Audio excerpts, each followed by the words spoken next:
All right, friends. Thank you for joining this webinar on this Saturday morning or Saturday afternoon, depending on where you are. I'm joining you from my living room in San Francisco, California, where it's a brisk 48 degrees this morning. That might be warmer than where you're at or colder. We live in so many climates here in the United States. Wherever you are and however you're experiencing today, I'm glad that you're here as we begin our new year and our new series of webinars with TENS for 2025, starting by looking at last year, how your final number showed up for your last campaign, evaluating your pledge campaign, and how we can prepare for success in the future. What I hope we cover today in our learning objectives, we're going to be talking about um, how to evaluate a campaign. What do you look for? What do you analyze? What questions should you be asking? How do you do some reflection on what you're learning and operationalize those learnings so that you can put them into your plan for next year? We're going to be talking about your next campaign because campaigns never end. They just go through a cycle. And so how do you get ready for next year's campaign? We're going to talk about some goal setting and some work you can be doing throughout the year to recruit and identify members to serve on your stewardship committee. And also some things you can do in your congregation to form folks theologically about generosity and abundance, and some easy ways that you can keep gratitude for our gifts and the way we share them, which is essentially what our stewardship is. Keep that at the front of mind as we move through the long church year. And we'll talk a little bit about some next level fundraising, some things you can do and implement in your church to keep the conversation going. That's a lot to cover. And I want to remind you that as you have questions, please make sure that you put them in the chat or raise your hand because we want to cover what you need to know today as well. Campaigns start and end with gratitude, and I hope that gratitude wraps itself around what we do when we talk about stewardship in our congregations. Because without gratitude, without people feeling that their gifts are appreciated, without feeling grateful for the gifts they've received, stewardship doesn't happen. It comes through a theology of abundance and gratitude and awareness for the gifts that we've been given. So make certain that as we are talking, as you are talking about stewardship in your congregation, whether you call that your campaign or your sharing or your promises or your pledges, whatever words you use in your setting to talk about how we share our gifts, make certain that you are always thanking people for what they have done, what they are doing, and what they will be doing. Thank people for their participation in your various ministries, guilds, just showing up on Sunday or Saturdays for service and for serving our neighbors. Thank you for volunteering. All the ways, I tell a joke, which isn't actually a joke because it's serious. 90% of church is moving tables and chairs around and showing up to volunteer for things, offering food, dropping off supplies at the church. Those things that we do to volunteer to make services happen and also to make our programs for our neighbors and our community happen. Thank people for the hours that they spend volunteering. There's a plug for a later webinar this year where we're going to be talking specifically about the economic halo of your church and also how to nourish and nurture time and talent, the other parts of our stewardship campaigns, because volunteers are essential and they're really important. They contribute uh, in so many ways to our congregation. So thank people for the hours they spend and the devotion they spend. Thank people for their gifts. Of course, the gifts that they share from their wealth, the gifts that they share of their talent and time, the gifts that they share from their good ideas and their wisdom. There's nothing that we can't solve in church. when we put our minds to it and we harness our resources. We have challenges, but we have people in our congregations that know how to handle challenges, and they do in their professional lives, in their family lives, in their academic lives, in their personal lives. Bring all of those questions to bear and thank people for the way that they share their wisdom. And finally, thank people for the other things that they do in life that you don't see in your church that happen outside the four walls or outside your community. The ways that they interact and are good citizens in the world, the way they act kindly towards people that they meet, the way they raise families and treat other people. This is all inculcated and covered in our baptismal covenant. It's the way we live our lives. But thank people for being good in the community and being good in the world. This is essentially what our faith teaches us and how we show our witness and our love for God and for Jesus out in the world is when we mirror that love and see Jesus in the people we serve. So thank people for getting out there and doing those essential pieces of their Christian vocation as well. Every campaign for raising funds in your congregation should end with gratitude as well. And this is one of those things because of the timing in our church, and I'm often guilty of this. Our campaigns wrap up right around Thanksgiving. It's Advent, which means, people are starting to swirl up for Christmas and taking additional time to write notes, to thank people. Sometimes it's not front of mind. There are so many other things in January and December that are filling our minds that stopping, thanking people, having real genuine moments of gratitude for what's happened in our congregation doesn't happen always. So make certain that you build that into your campaign. You build it in as you train your volunteers and you think about the time commitment. Yeah, it's about that work we do in October, November about raising pledges. And then it's the work that the finance committee and the treasurer does about recording those gifts and preparing a budget.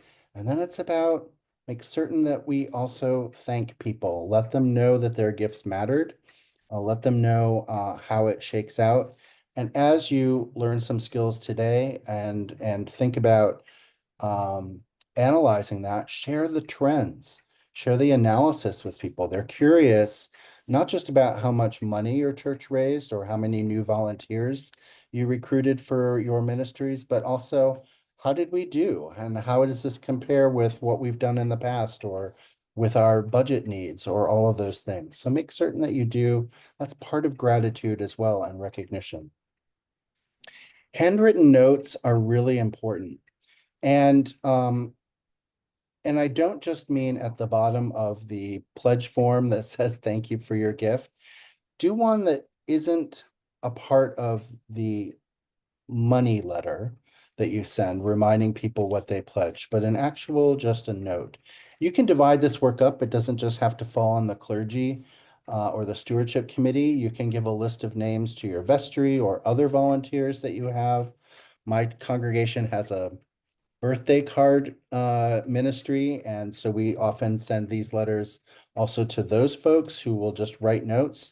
You don't have to include the dollar amount. You just have to say, Davy, thank you for sharing your gifts. And it's handwritten and it's signed. That note is really important. You can divide it up so that it's not resting on one person's shoulder. It makes a difference when that gratitude is received.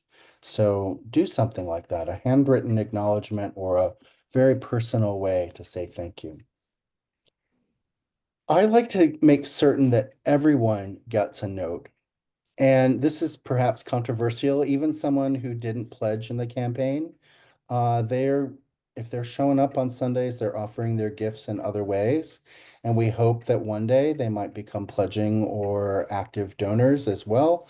But, thank them for showing up, for being there and being a part of the community in hopes that one day that message will sink in, that their gifts are a part of our life together. So give them that thanks as well. Everybody in your directory gets a little note from you saying thanks.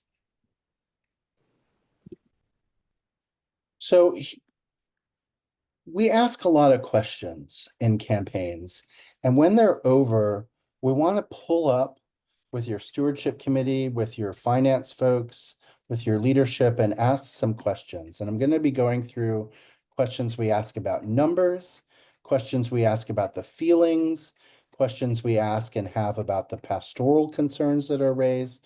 So let's talk about the questions. A good one to ask is, what was the total? How much did we commit to raising for next year? People like to see that big number and then compare it. Is this what we expected? Does it exceed our goals? Does it not meet our goals? If it doesn't meet our goals, are we doing something about that? Do we need to keep, follow up with some gifts? Do we need something else? Is it, so is it up or down in a trend? And not just numbers, but percentages. It's easy for people, when we're looking at big numbers, we don't necessarily know, we can see by math how different it is from last year's number or from what we expected.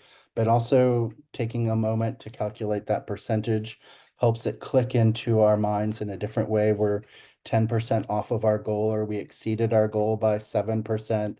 Whatever it is, that number also matters. So do that piece of little math as well. How many pledge cards came in, or commitment or promises, whatever you call them in your church? How many were returned? This is a good indicator that people heard the message. And does it change from last year? I'm going to be going over later today what we do with people who choose not to pledge but still give, and how we acknowledge that and how we respect that and how we incorporate it. So I'll be covering that. But for the moment, considering that often our congregations are dealing in the model of pledges for next year, if your congregation falls into that category, how many commitment cards did you receive? And is it what you expected? Is it more or less? Does it reflect the number of new families or people who have left your community? Is it, how do we explain how many pledges were gathered? And then I think it's really good to know the number of people who increased their pledges from last year.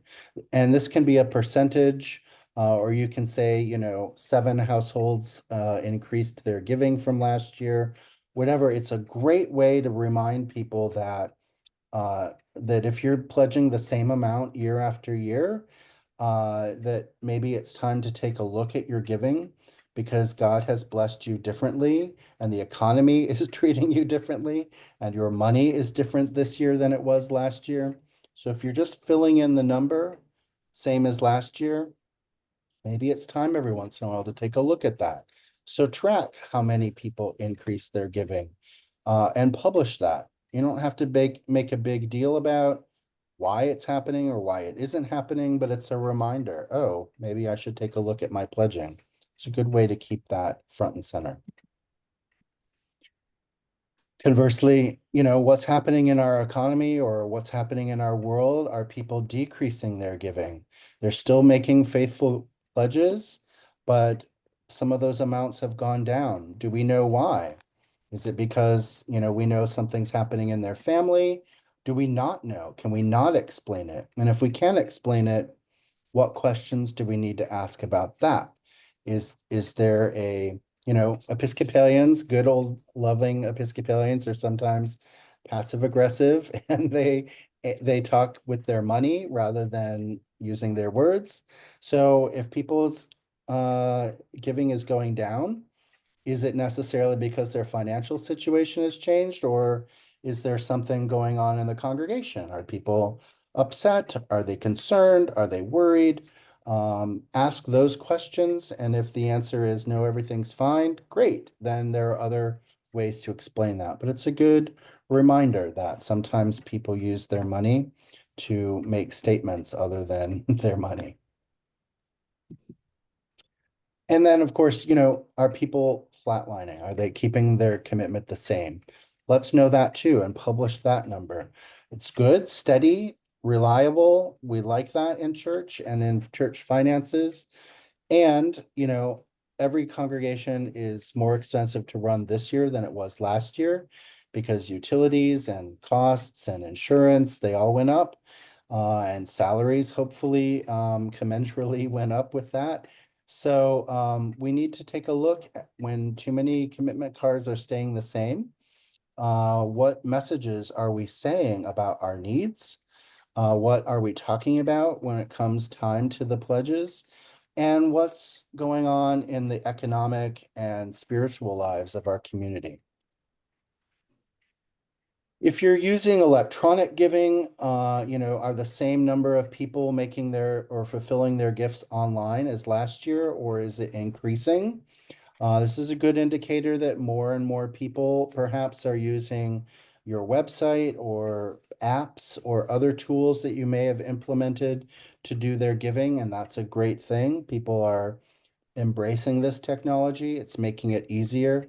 Certainly, online giving makes cash flow easier because those gifts come in whether people are in church or not. And that's really helpful for our treasurers and our budgeting process. But note that, take a look at it, see where things are going. So, what do numbers teach us? Well, they give a little piece of the story, but they might not tell us everything. They are a practical measure of what we can expect next year. We know that not everyone will give exactly what they pledge. Some people will be able to give more. Some people might have something that changes throughout the year. They're a small window into the way our members are capacious and the way that they express their generosity. But they don't tell us all that's going on. It's just a good indication. Okay, you've got folks who are getting the message that they know to share their gifts. They care about that. That's important. And it's good to see, okay, well, they're buying what we're selling. They're hearing what we're talking about. The mission is filling their hearts, and they're getting the message that being a part of that giving supports the ministry in our community. It means that we're on the right track. Or it means we're not if those numbers are off track. So all these are opportunities to ask questions about our people and our programs to see if things need any change or intervention, what we might do for that. A few more things about numbers before we move on to feelings and pastoral concerns. It's not just enough to report them. We raised this much, or we had this many cards, but analyze them, put them in context with last year or a greater context of what's happening in your community so that people understand a number on its own is just a number, but compared to others, then it becomes relative and then it becomes something we can understand. So take that moment to analyze it. I like to look at trends over a few years. And now we're out of the pandemic long enough that we have a couple, 3 years now, even in some congregations of good data to be able to take a look at and say, where are people at now with their giving? How is it comparing? And what was 2024 like versus 2022 or 2023? Take a look at those, the spread, so that you can start to look at trends over time. People and communities go in cycles. And so think about that. How are we trending? If they're staying the same, if they're going up, that tells you information both about their financial health and situation and your program stability and your messaging. If you can't explain things in terms of the general economy or in terms of the life of the congregation, then there are deeper questions to ask. Pastoral concerns, so this is when the clergy need to get involved. Are there people who are feeling abandoned or neglected or outside the messaging? Are there people who are over involved? Is there something that we need to think about? Questions to ask. We'll get into some of those in a minute. Um, One of the hardest things that we need to learn, I think, is to stop talking about average pledge numbers. This comes up all the time. I work on the diocesan level, and a question that gets asked is, well, what's the average pledge in a congregation, in a diocese? I'm like, well, that's perhaps useful, but it's not, right? I mean, because who's average? And that doesn't take into account some of those really large gifts that we might get that throw the average one way or the other. So when we talk about our giving, here's the math part of today's session. I'd like us to get away from the mean and start to look at the median. A congregation in Arizona graciously shared their data with TENS a few years ago to help us take a look at this picture and analyze what's going on in real time. So this particular church had 110 households participate, and it gave about $255,000. You can see here what the average is. So the average giving looks pretty healthy, 2,300 bucks for divided across all the households. But the median gift, that gift that's right in the middle of the spread, that looks at the smallest and the largest, and the gift that's right falls in the middle, is probably a better indicator of what the movable middle or the magnetic middle, as we call it in politics and economics often. So what's that median gift? Well, you can see here it's about $500 less than the average gift size. And let's watch and see how that plays out. So this congregation, they divided their congregation into sort of 20 percentile chunks, or I said chunks, not all 20%, but into different, high, medium, low givers, and then did an analysis breaking it out on that. Now, this really gives the treasurer and the vestry some information about the people who are making the highest gifts, that first 20% of givers in this particular community that has a very high, look, they're giving 46% of the budget of this church. That's an important group of people. For 110 households, 22 of them are giving 46% of the money that this church needs. That's an important thing. So we want to pay attention to what their gift median is. That middle-sized gift right there at $4,800 shows us where that giving falls. When this congregation looks at those other tiers, you can see each tier and how much of the budget it's responsible for or giving, and how that shakes out. So every gift matters, and that's important for us to tell in this story. Every single gift matters in this data, but we see how those averages change and how the median gift changes as gift size changes within the context of the congregation. If that wasn't enough charting and graphing, we have a pyramid that this congregation uses. This is another visual way for people to see where their gift lands in when we see our giving related to our other congregants' giving, we can see where our gift lands and how we give and how our gift matters to the budget. That's not to say that people who give more matter more, not saying that at all, but their gift is an important percentage of the church, and it helps us think, what is my gift? And if I increased it, if I moved up a level, what am I looking at and how much impact am I having? Can I move up a level? Is that even something that's within my ability? So it helps us place our gift and place our responsibility and our opportunity to contribute and support the mission of the church.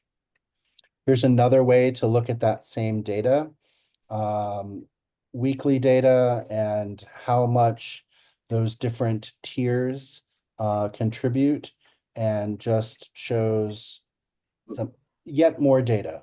All these things are really great to hand out at your annual meeting when you talk about your budget and how people contribute to it, because it helps people see what they're doing and how they're impacting it.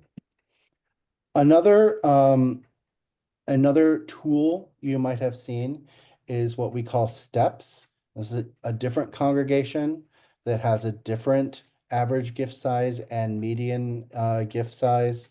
And you can see the spread of gifts across different uh, gift ranges. And so those numbers on the top of the steps apply to the number of households that fall in that range. And then that bottom number is the range of gifts. And so you can start to see how this congregation uh, is supported and look at those two middle sections, right? That magnetic movable middle, 15 and 20, so 35 of the households of the 60 plus households in this congregation are giving in that middle range of gifts. And what would happen if they bumped up a level? If somebody bumps up their giving and it becomes 21 gifts into that range of 25 to 4,900, what does that mean? I then am looking at this as a donor, as a member, and saying, can I do that? What would it look like? And what would my number be? And how would that influence and impact the mission opportunities of our congregation? These are tools. Both these tools are available on our website, and I will send it around in a link when I send the email letting you know where you can get the other data. We have templates, blank templates for you to use for both the pyramid and the steps so that you can download them, put them into your context, and use them in your ministry. Another great tool to use to talk about how we make our gifts is the proportional giving table. When you ask someone to make a percentage gift to the church, a percentage of their income, uh, to set aside that gift for ministry and for the church, the beautiful thing about proportional giving is that as their income changes, as their household changes, that number goes up and down relative. And so they don't have to think about an arbitrary number. They can think, a meaningful percentage for my family is 7%. I can give 7% and that works with me. And then you can see how that shakes out weekly or monthly or annually in terms of your giving and what it means to the member. So asking for people to make a proportional gift and sharing with them easy to compile data that shows what that gift would look like at a particular percentage helps people make informed choices about their giving. Of course, we're always looking for people to be able to tithe, but every gift matters. And so that's why we show all the percentages in there and help people understand what it would look like in their budget to make a commitment of a particular percentage. Again, tools are information and they help people make informed choices about their giving and about their ability to impact ministry. All right, numbers aside for a while, stewardship campaigns aren't just about numbers and they're not just about our budget. They're also about our relationships, how we exist together in church. And so let's talk about some feelings that happen with our campaigns. Did people feel, and this is a question to ask the congregation or ask your committee members, how did people feel about the information they received when being asked to make a gift? Did you share with them the budget? Did they see a narrative budget? Did they know what the programs of the church were? Could they list what the mission was? How informed were people? Being informed is, I think, very important in a campaign because we often think, well, people know what their money is going for in the church, but they don't really. They don't spend as much time in the budget perhaps as you do. They might hear it at the annual meeting and then forget about it. So what really are their gifts supporting? And the more you can remind them of the ministries that are made possible through their gifts, of the relationships that are maintained, and it goes beyond our building and our salaries and our utilities, but into our real ability to impact our neighbors and our community. So make sure people are informed. Did you have the right tone for your congregation? Which is to say, was it joyful? Was it expectant? Was it happy? Were people feeling good about the campaign? I have been to any number of campaign kickoffs throughout the Episcopal Church for many decades. And some of them start with like, it's that time of year again. So I'm sorry to have to ask you to make a gift this year. Like, well, what a way to start your campaign. Like, you set a tone of like, yeah, this isn't good. This is like not our Christian life together. And that's just a wrong place to start it because it gives people that feeling of ick or that ability to dismiss your fundraising as non-essential or somehow not a part of your mission, when in fact it enables your mission. It's deeply integrated into our mission. So make certain that we have the right tone for our church. There's a question that's been asked, what's the right time to share the narrative budget with the congregation during the pledge drive or at the annual meeting? Love that question. And I say the answer is both. It's particularly persuasive. Narrative budgets are persuasive because they tell stories. And a lot of our campaign work is about storytelling, right? We ask people not just to fill out a pledge card, but usually to talk about why the church matters to them or what their favorite program is or where would they be without the church or things like that. That storytelling component that is so part of many of our campaigns. Narrative budgets tell the story of how your money comes in and how it goes out and how your ministries are funded. So I see it as that kind of a document that goes along with your pledge card or your trifold brochure or whatever other materials you're supporting for your campaign. And then I like to see it at the annual meeting too, because it's a description of what happened. And you're obviously you can't talk about this year's numbers because you're weeks into it, but you're talking about last year. So we had this many people participate in our food ministry, and this many people come to our yoga classes, and this many people participate in Bible study. And all of those are a part of our narrative budget and how we explain that tool and create those relationships. So great question. Please share it in your campaign and at your annual meeting. They are really great documents. TENS has on its website, and I will share the link with you after this, a how to create a narrative budget. It shows you a template that you can use, and also a little how do you take your Excel spreadsheet of your budget and turn it into a narrative budget, and a little bit of the philosophy, but also a little bit of the practical, how do you actually make this happen?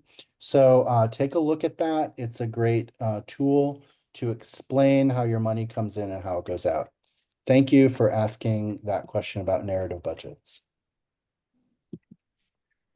So again, questions to ask about the feeling. Was there a sense of joy? Was there a sense of fun? Did you laugh when you told these stories? Was it very serious? Like ask those questions. How do we feel about this? Um, how was the timing of your campaign? We really want people to answer this question. Did it go on too long? Did we spend too many Sundays talking about the campaign? Or was it too short? Like I missed one Sunday and then all of a sudden it was done. How long is long enough and how long is too long for a campaign to run? I think 5, 6 weeks is a perfect amount of time for a campaign, but I've seen congregations that do them for 8 weeks. I've seen congregations that do them for 4 or fewer weeks. And it works, it's your context, it's your people, it's your setting, it's your community and what you're used to. So this is a relative question, and ask it. How'd you feel about it? Did we keep going on too long? Were you starting to say, when is it going to be the end of this campaign? Or was it too quick? You didn't feel like you had enough time to ask questions. There's a question from Valerie. How would you solicit this feedback? Um, I'm going to talk a little bit about that later when we're doing some goal setting, but briefly, I'll say that surveys are great tools, but people don't always fill them out. And it's hard to get a really deep understanding of what happened through a survey because usually people who fill out surveys are people that have a lot to say, and that could be negative or positive, but you're missing a lot of the neutral or average feelings. And so maybe it's not the best tool.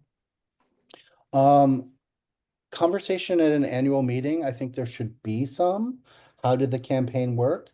Um, you also, once you ask a question like that in public, you are open to what people have to say. And if you feel like there's some negativity or some problem, then that could really swing your annual meeting into a direction that you don't want it to go.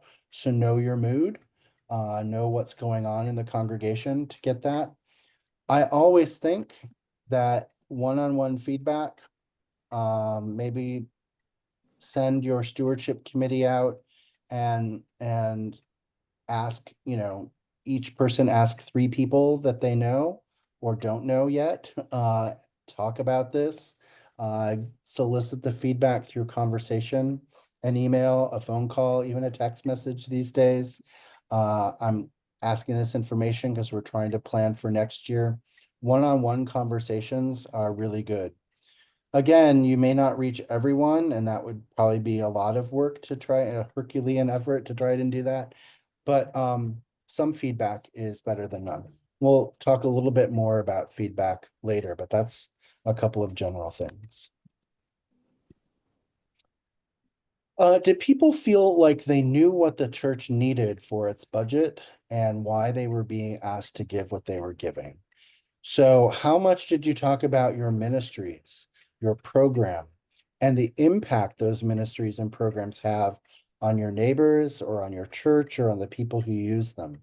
So again, this goes back to, we think people know what the church is doing, but if you aren't showing up in the middle of the week to see who's coming in and needing services from the church, maybe you don't understand the impact your church and your congregation has in your neighborhood. And so you might be missing some of that storytelling or that narrative or that data. So make certain that in your campaign, you're finding some way so that people know my gift matters and this is what the church needs from me. Um, I love this question. Did we talk about generosity and guidance from our scriptures and our wisdom and our tradition, or do we talk about bills? The number of stewardship letters I've seen go out that talk about office supplies or salaries or utilities, and those are real parts of our church budgets. I get it, but if that's what we're focused on, and not on the theological message of abundance and giving, then we're missing some important points when we're communicating about our campaign. And similarly, did we talk about what the money enables, or did we talk about how we spend the money? So are we talking about mission or budget in our fundraising? And, we should be talking about program and mission. The budget comes out of that and the budget enables that.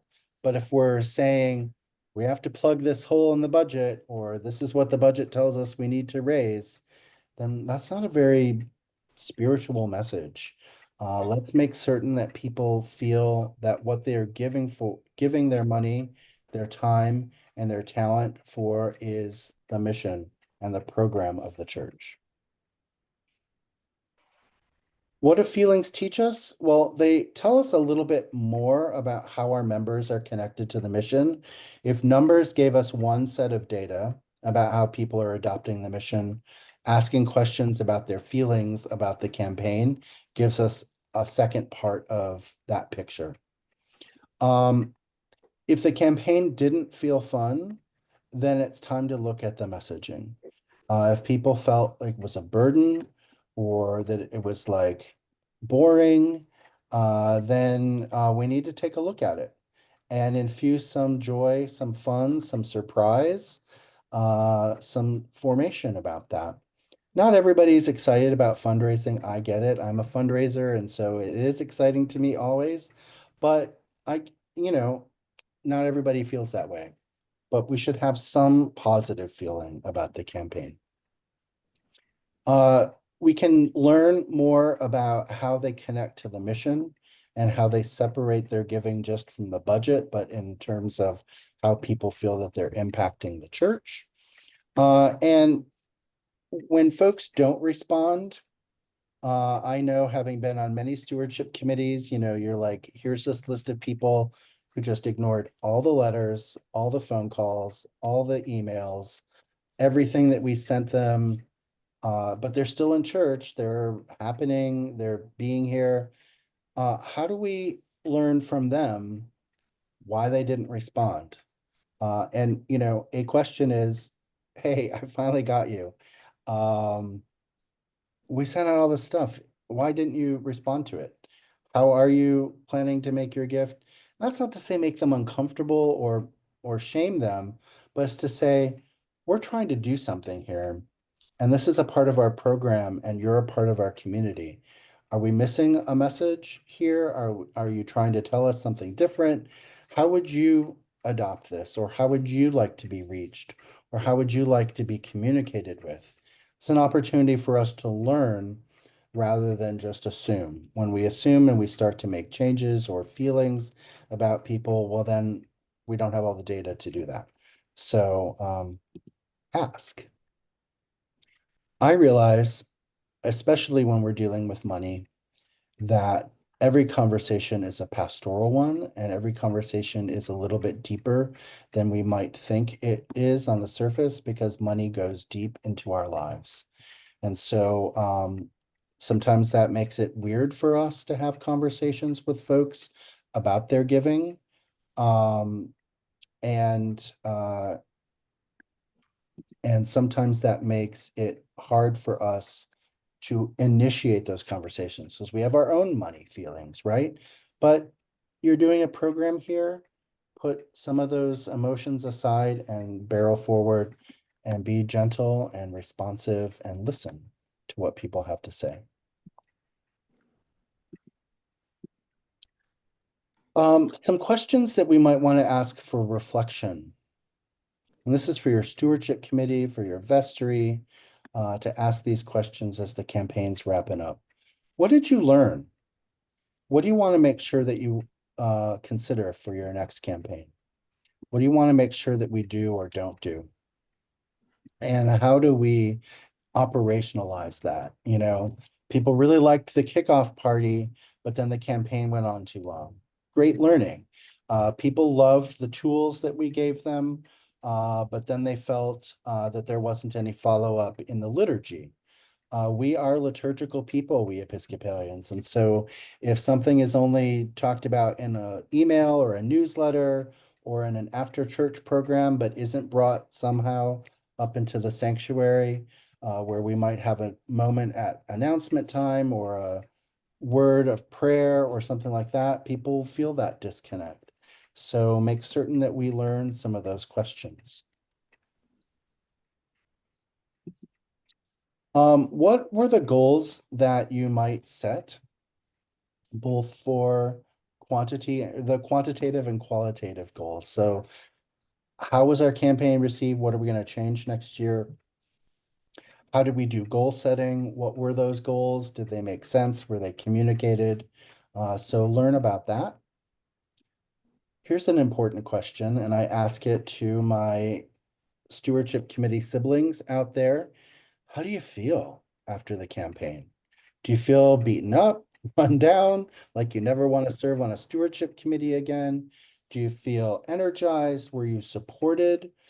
Did you have a friend group within that stewardship committee, people you feel like you would want to work with again, and that you felt supported? Did the vestry and the clergy support your work? Or what, did you feel separate or somehow not engaged? This is really important because you, stewardship committee members, are really, really important parts of your church ministry. And if you're feeling uh, tired or worse, abused or somehow put off, we need to know that. Your stewardship chair needs to know that. Your clergy need to know that. And we need to be better at supporting you. Stewardship is hard work. It's beautiful work. I love it. It's hard work. I want to acknowledge that what we are stepping into is countercultural, it's difficult, it's filled with pitfalls, but it's also filled with beautiful moments of connection and enabling mission to happen. And that's the spirit that I hope we find. But if we're not feeling that, know that. And we have some resources at TENS on how to recruit and train a stewardship committee so that they are supported, so that the right people are on the committee. Not everybody is called to lead stewardship and shouldn't.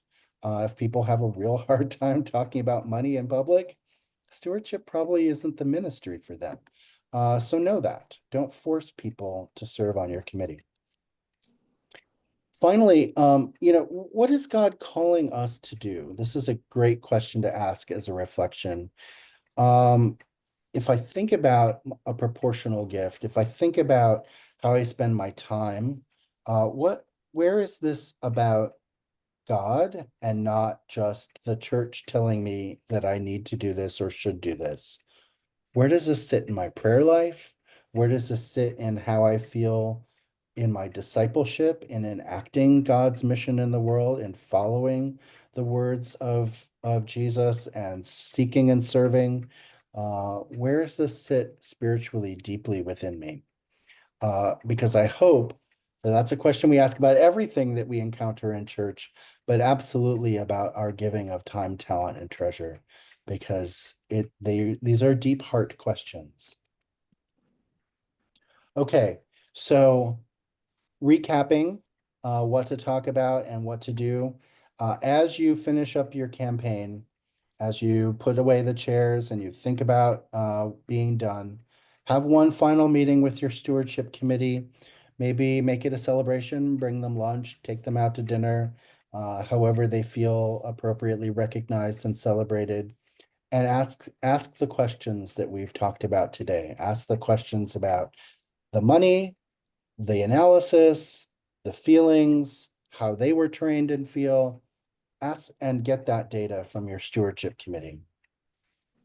Follow up with all those gifts that haven't yet come in and have a plan for that. So, four people, four families have their pledges still outstanding. It's now January, they're back from their trip to Florida or whatever. And so it's time to say, hey, how can we wrap this up for you? Are you planning on making a gift this year? So have a plan to wrap up those final gifts before we get too far into 2025. Um, do you need to have any pastoral conversations? This is a question for clergy, but it's also a question for us who look at the data. Sometimes we should bump something up to the clergy's attention. So what do we need to, we realize that this household is really struggling this year. They might not show it in church, but my conversation with them was a little weird. Maybe there's something going on. Ask the pastor to deal with that, right? What deeper questions arose from the campaign and your conversations with people that might need a different sort of response than here's more information about program and here's information about how you can make your gift. Some of these questions are deeper and should be bumped up to a different person in your organization. Thank your stewardship committee. Give them a gift, a Starbucks card, a handwritten note, a mug, a box of candy, whatever they will find appreciative that doesn't break the bank, something small to say, this really mattered to us. Present that at your final meeting or perhaps on a Sunday, acknowledge it publicly. This was a ministry that these people lovingly conducted with us, for us, on our behalf, amongst us, and recognize them.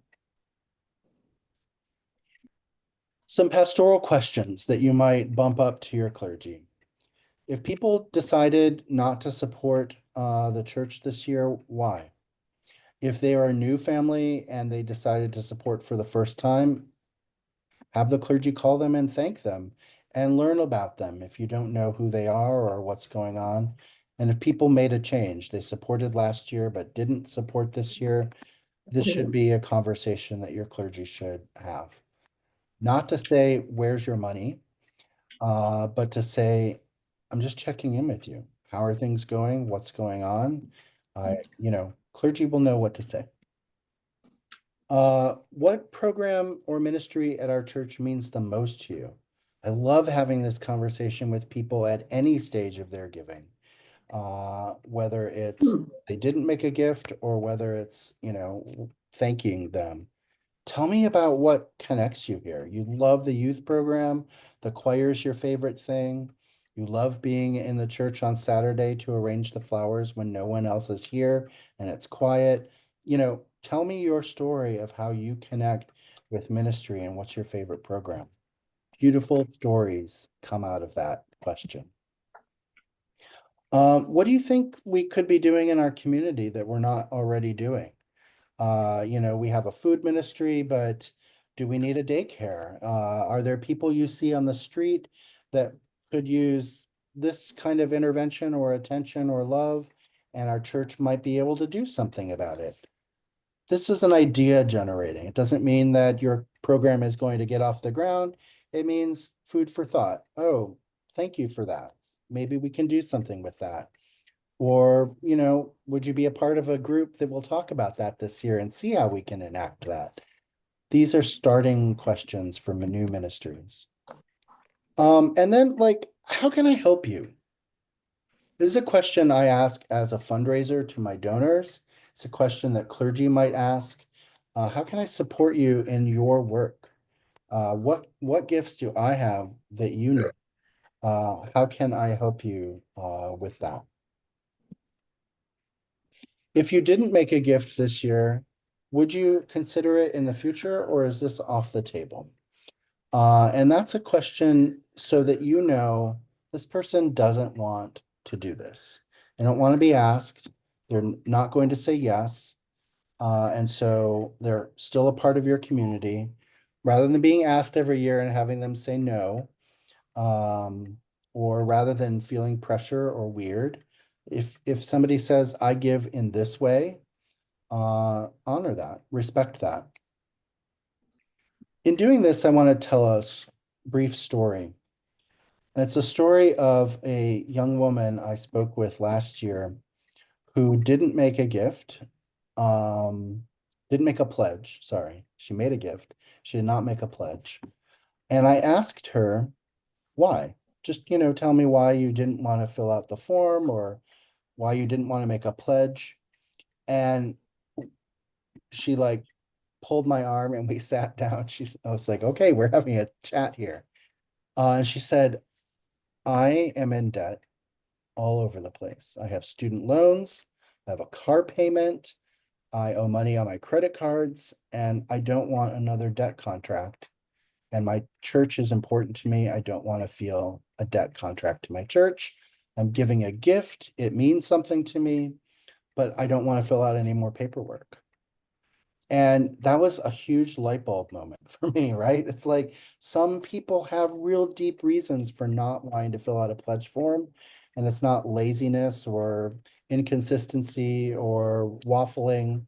It's that, life is tough out there and that there are lots of pulls, lots of reasons. And we should, as church finance folks, start to look more at our younger people and how their relationship with money and promises are, how they might choose to make gifts in the future. Pledge forms might be a dying practice in our church as we look at online giving and younger generations and the way they think about sharing their gifts. Just food for thought. But people have reasons that they don't fill out pledge paperwork, and some of them, all of them, each of them is important, and some of them really teach us about our own practices. All right, moving on. Fundraising never ends. It's a cycle. But it doesn't have to be the hardworking part. It moves through phases. As you move through the church year, don't think, oh, the campaign's done. We don't have to talk about money again until next October. In fact, that there are non-active phases of your campaign. There's what you're going through now in January and in December, January, where you're looking at the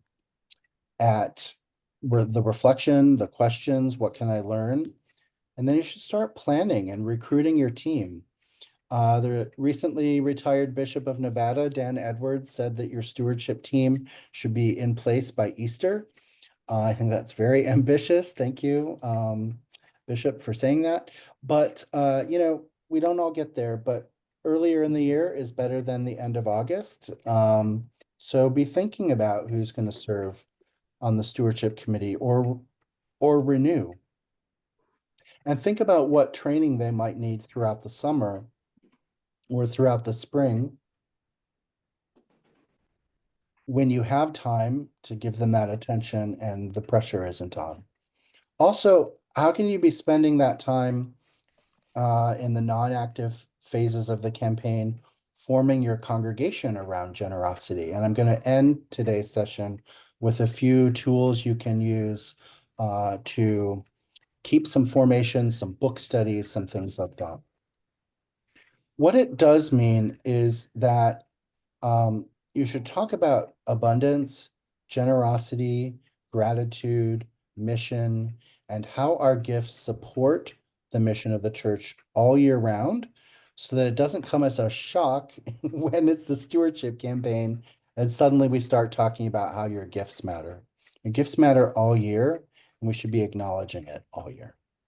You don't have to raise money all year. You don't have to be beating that drum. But what you do need to continue emphasizing is your gifts are tied to mission. Every dollar goes to mission.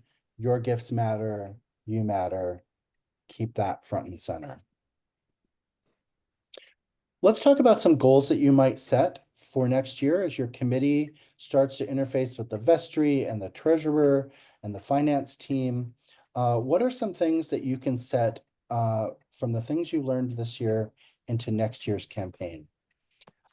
So what you learned from your analyses and your reflections and your pastoral questions, do you have goals for your church? Does your church have goals for itself? Are you wanting to recruit new households and find new members? Is there a particular number associated with that? I bet your vestry or your rector has a number in mind. We need 7 new families to join. That would really be great. Ask them what that number is and see if you can actively help recruit those people. Do you have goals for volunteers? We have only 6 volunteers for this really important program. It would really be better with 10. How do we find some more volunteers or ask the volunteers to find and train other people who might be interested in this ministry? Are there new ministries that you know are on the horizon or that have come out of the conversation that you feel like you might want to fund or think about? Make a plan so that as you lead into the next campaign, you have some of these other goals in mind and you can be working for them. Your goals, of course, should be achievable. They should be aspirational, but stuff you can accomplish. We're gonna strive for a 50% increase in the number of people who make an increase in their gift. So 50% more people will increase their giving by $1, by $10. That counts. So set a goal about how many people will increase their giving and aim for it. Talk about it. We really are trying to get people to see the benefit of this. Or maybe it's, a few people who have never made a gift before will, and have that goal in mind. So you're working toward it. That's not a goal. Again, these are grounded in reality. They're achievable. They're aspirational. So make sure you can reach it. I don't want 100 new members. I want two. I want seven. I want five. That would be really helpful. Not all your goals need to be about money. The stewardship committee is also about relationship and about the life of the congregation. So, what are your other goals? How can you, as a stewardship committee, impact the messaging and the mission? So maybe it's creating or refreshing your newsletter. The same newsletter that you've been sending for years probably needs a little formatting change, look different, because then people will look at it through new eyes. Does your website or your Facebook, social media, do they need to be updated? Do your stewardship materials need updating? That takes time and resources. Do you have kids on your, pictures of your kids that have now gone off to college? It's time to refresh your materials for your youth program or your family ministry. Um, TENS has a whole webinar and a whole series of information that you can download for free about how to create materials that teach and talk about the mission. So take a look at that kind of stuff and see how you, as a stewardship committee, might help the broader goals of your church and create some new materials for messaging. Put some items into your plan. I'm gonna check in with the highest and the lowest donors of our church. And that's not to name them as such, but to identify with them, learn about their motives and about their abilities and what they're moved by, what they care about, what programs they like. Ask your diocesan stewardship officer or finance team or someone to come and give a sermon or a presentation about diocesan finances or church finances or generosity and abundance and giving. Maybe do a book study, either in your stewardship committee or roll it out to a larger group of folks. Someone from your stewardship committee might quarterly, monthly, write an article for your newsletter that gives updates on your mission and perhaps metrics. I also like for congregations to be able to say, here's our budget and here's our actual. And so you can compare that monthly, weekly, however often your treasurer compiles that data, and put it in your bulletin, put it in your newsletter, let people know it's what we said we were going to do, and this is how we're doing. And you don't have to explain it unless there's a reason to. But people like to see data. It helps them feel that we are transparent and accountable. And as a stewardship committee member, you might not be able to influence when the treasurer sends out pledge reminders or statements, but lean on them in the ways that they can. I know it's a lot of work, especially if your congregation has a volunteer treasurer and it's on them to get these statements out. But at least once a year, halfway through the year, a sort of statement of giving should go out. This is what you said you would do, and this is where you're at. Just as a reminder, we're tracking it, we're keeping track.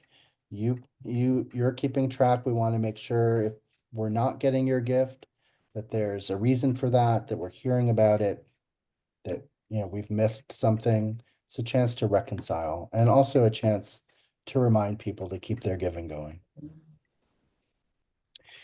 Um, you might think about doing some deeper work in formation with your church this year on analyzing our spiritual gifts. We bring our whole selves to church, not just our checkbook, not just our spiritual needs, but all of our temporal and spiritual needs, because we can't separate those from our body at will. So we bring everything that we are, maybe doing some work or formation around discerning your own spiritual gifts, and how you can use them for your church mission, for your congregation. This is a beautiful opportunity and skill. Finally, I want to finish and then allow time for questions and answers with a couple of things you can do this year to keep the conversation about stewardship going in your church. Formation is something we need to pay attention to, because it, you know, the theology of abundance, gratitude, these are countercultural norms that we expect in our church, but go against what Madison Avenue, what our politics, what our society thinks of. We don't we don't snap to thinking about sharing. We snap to thinking about scarcity and keeping. So as Christians, we're encouraged to open up those arms and open up our heart, and that's a discipline. That's something that we learn and that we teach and that we have to keep practicing. So gives folks some support in that. I have a couple of great books to recommend. They're both available on Amazon, and they're both inexpensive, and they're both quick to read. Charles, are you on today's call? I think I saw you on the list. If you are, raise your hand and come up to the top. Charles is one of our amazing stewardship gifts for the Episcopal Church. He's in the Diocese of Maryland. I don't see him raising his hand, so maybe we'll catch him later. He's written an incredible book on having creative ways to talk about money in church. Henri Nouwen has written the most beautiful book, I think, on the spirituality of fundraising. It's short, it's sweet, and it has great stories. Both of these books are wonderful resources for a stewardship committee or in a rector's forum or a book study to talk about and learn about. Try sometime in the middle of the year having some kind of presentation about where you're at with the budget. Remember the annual meeting and the things we talked about doing? Here's where we're at, and here's how things are going. Oh, that ministry, we said we were going to start. It's a little slower than we expected, but it's happening. We did hire that position, we said, and here's how it's working out, and hope you've all met the new person, whatever, right? So have a little chance, maybe, with your church picnic in the summer or after church one day before everybody scatters for the summer, maybe have a little, update on here's what we said we were going to do and here's what we're doing.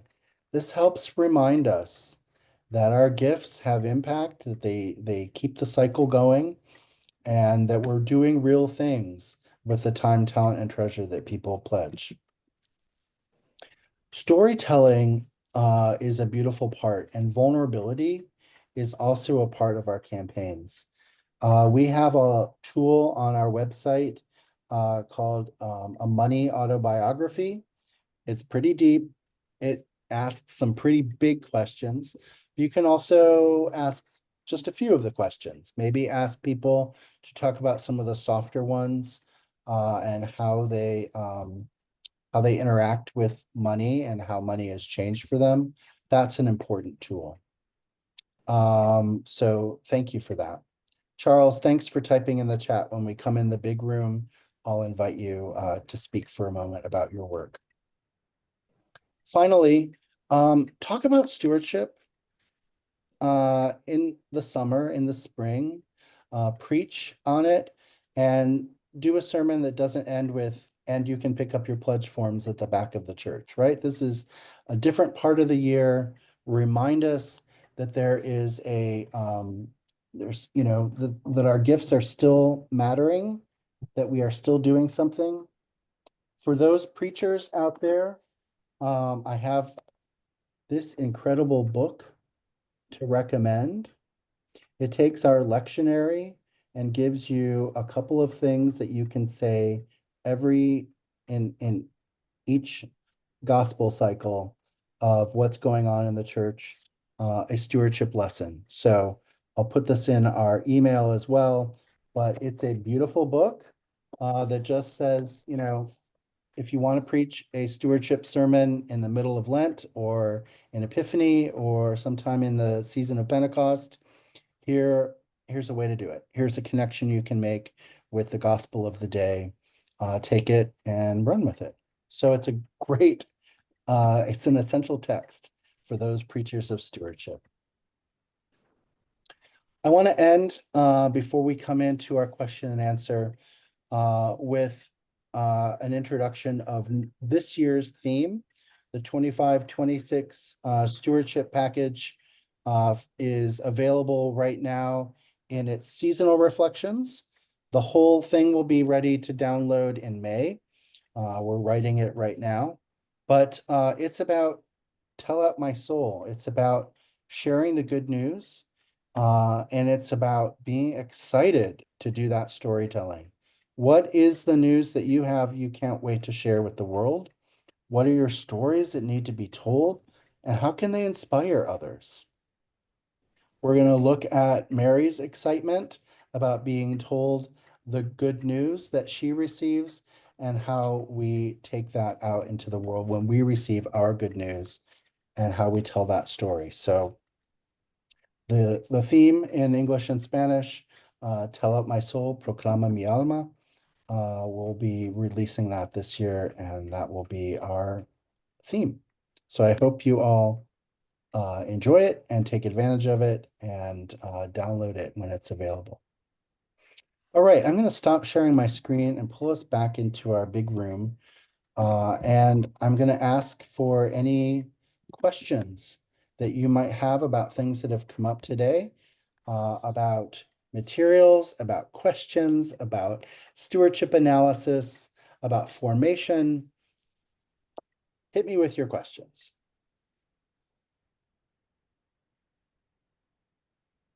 Valerie, I see you've got your hand up. Please come on off mute and speak into the room. Thank you. So much of your analysis about giving patterns or who doesn't give and perhaps who hasn't increased a pledge or whatever. At least in our parish, who gives is public. What they give or whether they've increased or not or held steady or not is private. And I think it's only our treasurer and our rector who actually know that. Involving having those conversations, that means there are only two people who could actually have the kind of conversation about you've been steady for 5 years. Is there something we don't know? Or you've decreased your pledge. Is there something where, you know, we can support you with? So how do you handle that? Any insights about that? Because we want to do analysis, but we want to be respectful of privacy. And that sometimes is a challenge to navigate.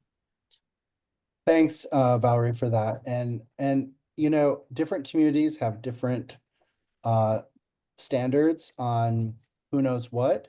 I've worked with one community that the recording secretary keeps everything locked in a file cabinet, and she won't tell anyone what anyone gives. It's all a mystery.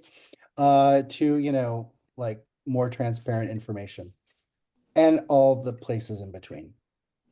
So one way to do it is when we look at ranges and data in ranges. So we can say your household falls in this range. And that's not saying I know exactly what you gave, but you gave in this area, this range of the budget. I'm having a conversation with you about that. That's a little less invasive and creepy than I know what you give and I know how it happens. Or if you want to take those, you know, if it's a juggernaut between those only two people who have information and they want to share some of that work in a wider, in your stewardship committee or whatever, You can do it without the numbers by saying, I've been given information that, you've stayed steady this year and we'd like to know more about that. And I don't know what you gave. But if there's something, that you'd like to know or tell us about or what's going on. So kind of remind them that you don't know, because it's true, you don't. You don't know their information, but you're helping everybody, and they can share what they will. And they might say, this is a conversation I need to have with the rector, and thank you. They might say, we've been going through a tough time. And then you can say, every gift matters and we appreciate how you give and thank you. Just letting us know helps us plan our year and know what to expect and let us know how we can support you in your journey. So these conversations can happen.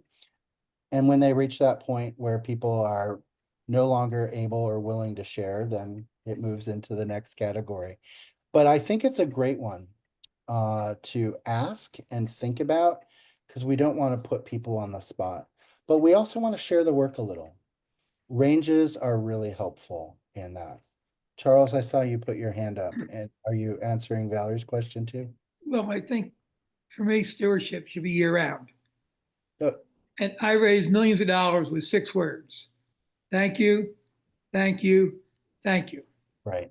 And then from there, it goes on to personal relationships, people feeling connected to the church.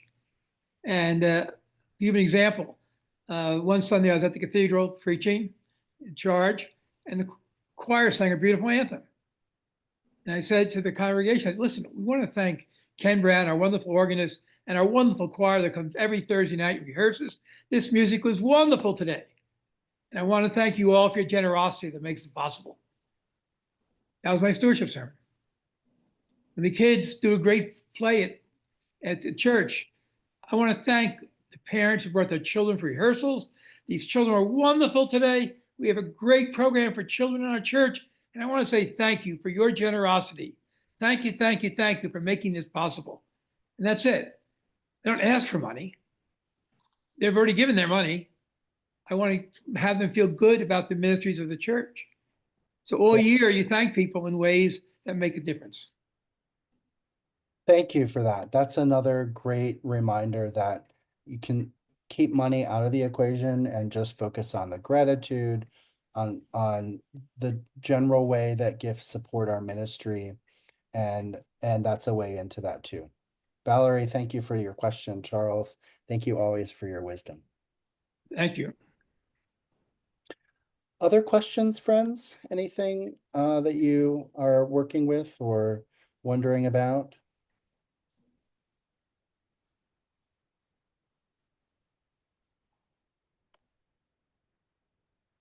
I appreciate having this time to think about last year's campaign before it goes away. I think often we're so relieved when it ends that we put the campaign to bed and maybe sometimes forget to ask these questions. You don't have to ask all of them, right? Starting small. This year we're gonna figure out a couple things, and next year we'll add to it. So it's not a wholesale adoption. Uh, do it gradually. Gail, thank you for raising your hand. What's your question? Hi. I had a question about dealing with people uh, who do not pledge, but give in other ways. And it's the same question as Valerie's in a sense. How do you approach that? Right. And who should approach it more than how? Well, who should approach it comes at two different places. As a member of the stewardship committee, it's okay for you to know that somebody is or isn't making a gift. You don't necessarily have to know what that gift is, but knowing that they made a gift or that they didn't make a gift is sometimes the only information you need to have a conversation.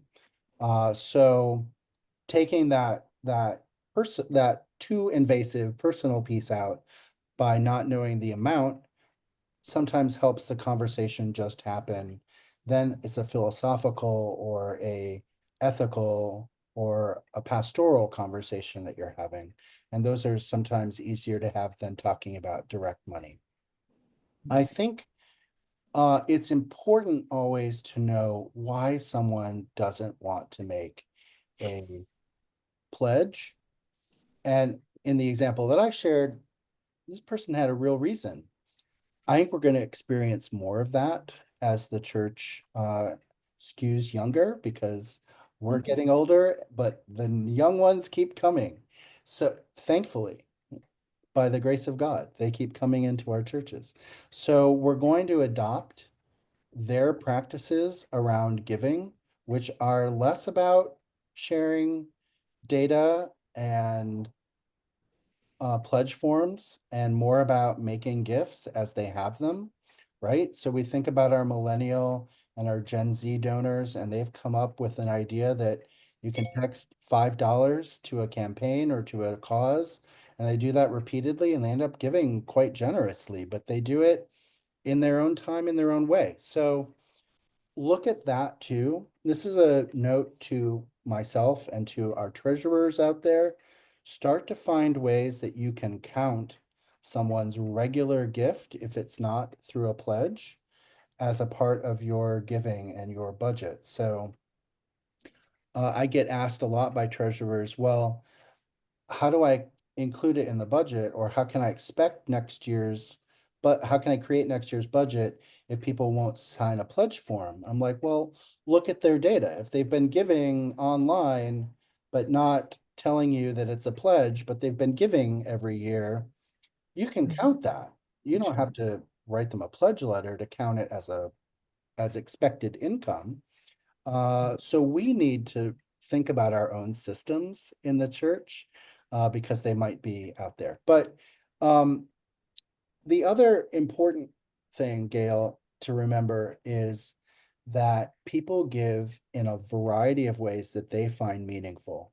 And some people will say, I really actually can't afford to make a financial gift right now, but I'm working in the garden, all the time. And this isn't like, you know, it's not a pay transactional thing. We're not saying you work in the garden to work off your pledge. That's not where we're going. But it's saying, people honor the church through their gifts in many ways. And some people can't or haven't yet seen that a financial gift is part of that. Maybe if we keep the messaging open and easy to approach, they'll get that a little bit of a financial gift is also important and a part of the way that they can do it. Maybe they'll never get there, but they'll continue to share their time and talent, which is beautiful. Final word on that. Let's learn in the church how to not track time and talent, but recognize it as gift and say, we had 150 volunteer hours last month. That's amazing. And you all made that possible. And there, if we look at, there's a national nonprofit that tracks volunteer service and they assign a value to that.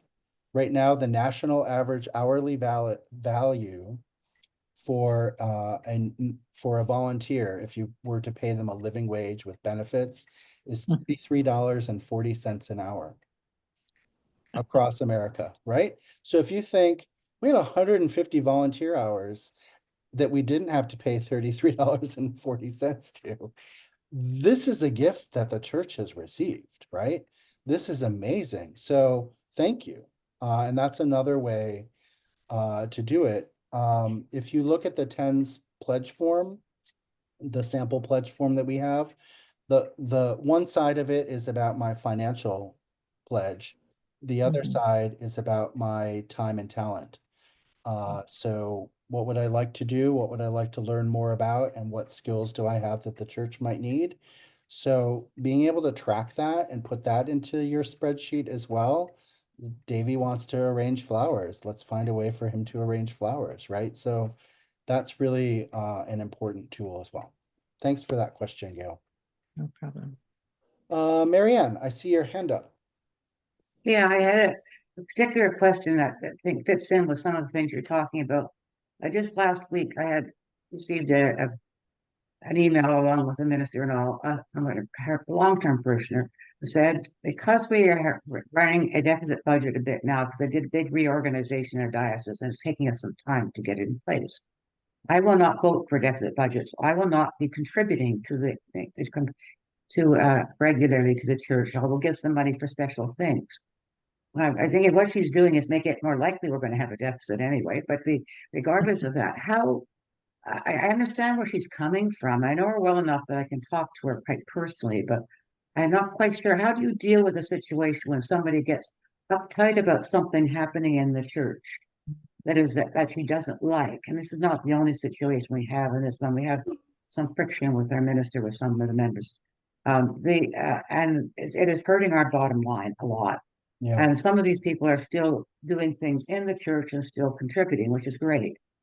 But to have to understand that the way to actually deal with this may be to have some short-term deficits, and we can't get out of it unless everybody helps contribute.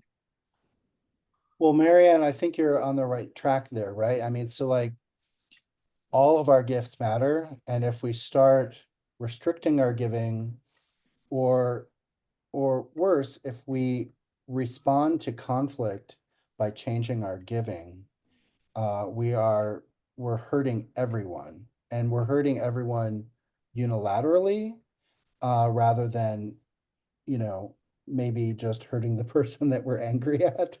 That's about direct confrontation. I'm upset with the rector. I speak to the rector. I don't punish everyone for the diminished program that the church can do by reducing my giving. Unless I'm leaving, unless I'm saying I'm done and I have to leave because, whatever. Some have temporarily left because of the conflict. Which They're waiting until he leaves to come back. Fortunately, I'm sorry that that's happening too, because yeah, it's tough. It's been tough. I'm working with in it. I find it frustrating too. But hard I behavior. recognize if I don't stick with it, Mhm. I'm hurting the church. But others don't feel that way. They're Well, feeling hurt personally is what's actually happening. People get hurt, and I appreciate that and respect that too. One thing, Marianne, that might be helpful, vestries can have a gift acceptance policy, and that's something that you put in place. We have a sample gift acceptance policy on our website. I'll point it out to you when I send out the email. And a vestry can adopt that, and they can also change it anytime with just another motion and vote. But a gift acceptance policy can say something like, we don't accept restricted gifts. You can't just say, I want to fund the choir, but not the youth program. You can set that as you want. And I think that sometimes, because I hear that too. Well, you're going to make a change in the choir. I'm only going to give my giving to the choir. Well, There's a little bit of worry about doing that because we have to get a new furnace and air conditioner.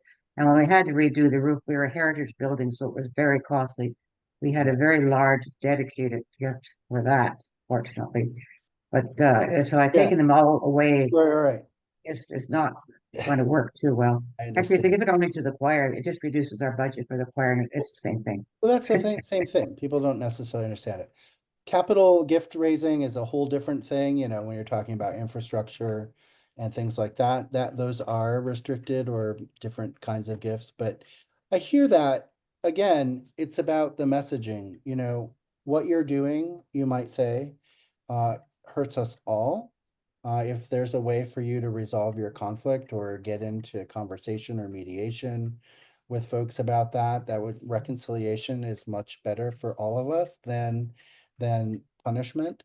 And it hurts you too, right? I mean, you're then not able to fully participate in the church if you're not sharing your gifts with the church. And Yeah, I'll talk with her. I haven't talked with her about it yet. This only came a few days ago, but oh yeah, I've been mulling over how best to deal with it. So this has been very helpful, this seminar. great, Marianne. Yeah, if you guys are close and you have a relationship, you can have a one-on-one chat about that without. I can do that with her. Yeah, that's great. Thank you, and good luck. Blessings on that conversation. Are there other questions out there? Anything that we can talk about? I realize we are at our time, but I want to, Gail? One last question, and that is about how do you deal with the more formation part of stewardship, particularly in a congregation where there are many people who do not understand or who come from a different faith tradition and don't understand the concept of giving. Thank you for that. So I think a a brochure, a letter, a piece of paper that sits at the back of the church that talks about our budget, how we raise our money, how we bring our money in, how we spend our money, explains our polity a little. You know, we elect members of our vestry. They have fiduciary responsibility. They make decisions about the budget, but you have input into that process through your junior warden. You know, like we have to explain our civics, right? Our own polity to folks, even Episcopalians who've been Episcopalian for a long time forget that we are a representational democracy and that we have these ways to connect to our leadership that are formal. Of course, you can always pull someone aside at coffee hour and talk to them as well. And we encourage one-on-one chat, but that there are ways to do that. And so I think in a newcomer guide, here's how we raise our money and spend our money. It doesn't come from the diocese. You know, we're not a part of some bigger thing that gives us a check every year. You can explain your endowment and how that money comes through if you have an endowment or reserve accounts or things like that. And then, you know, I think a lovely pie chart of this is pledges, this is income from endowment, this is space rental, this is the flower fund, you know, here's how our money comes in and here's how our money goes out. Really important basic document that can help people not think, well, the diocese sends them money or picks their, you know, we're not any number of other religions. We have our own polity and it has some specifics. And it's the blessing of the Episcopal Church. We also sort of understand it because it kind of mirrors, you know, pro tip, the same people who wrote the Constitution for the Episcopal Church. They were living in Philadelphia and acting at the same moment. For better or worse, it is what it is. Thank you, David. Thanks, Gail. That's a great question. Thank you all for joining me on this first big Saturday away from the holiday season in January. We have webinars all throughout the year. You'll hear about them in our newsletter. You'll see them on our website. And I hope that you join us for more. Our next one is February 15th, where we're going to be talking about the love languages of stewardship, a nice little Valentine's Day offering.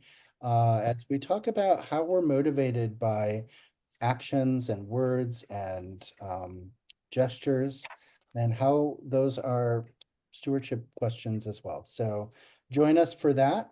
I will send out an email with all this information. Charles, you want to say one last beautiful Yes. thing? Thank you, thank you, thank you. It was a great presentation. Everybody heard you, and I agree with about 98% of what you said. 98%. Well, I'll shoot for 100 next time. Thank That you. was really good, and I appreciate your work you've done with TENS. Thanks, And Charles. thank you for recommending my book. Again, I believe stewardship's a way of life, and people who say yes to leadership, those who are caring for their parishes in stewardship, are making a real difference in the mission of the church. Absolutely. Well, you've been one of my mentors, so thank you for your ongoing gift to me and to the world and to the church. Appreciate you. Yes. Thank you, friends. I release you to the rest of your Saturday, and we'll be talking soon. Expect an email from me. David. Have a good day. Thank You you. too.